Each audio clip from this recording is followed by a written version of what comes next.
কুমিল্লা, ফেনী, নোয়াখালী এই তিনটি স্থানের মানুষে ক্ষতিগ্রস্ত হয়েছে অসম্ভব পরিমাণ। এবং এখানে শুধু ক্ষতিগ্রস্তই নয়, এই অসহায় মানুষগুলো মৃত্যু পথযাত্রী।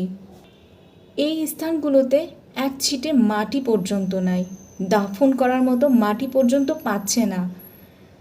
আজ আমি একটা ফুটেজ দেখেছি যেখানে অসহায় মা নিজে পানিতে ডুবে মারা যাচ্ছে, তার আগে তার ছোট্ট বাচ্চাটুকু ভাসিয়ে দিয়ে যাচ্ছে, যেন বাচ্চাটুকু 12 ফিট পানির উপরে ভেসে ভেসে একটু সময়ের জন্য, কতখানি সময় বাঁচতে পারবে জানি না, কিন্তু ও যেন কিছুটা অনিশ্চয়তার মধ্যে ওর মা ওকে রেখে দুনিয়া ছেড়ে চলে গেল। এতটাই বিপর্যস্ত অবস্থায় এই মানুষগুলো আছে। আল্লাহ পাক তাদেরকে অবশ্যই তাদেরকে রহমত দান করুক এবং তাদেরকে এই বিপদ থেকে মুক্ত করুক। আল্লাহর কাছে এই প্রার্থনাই করি।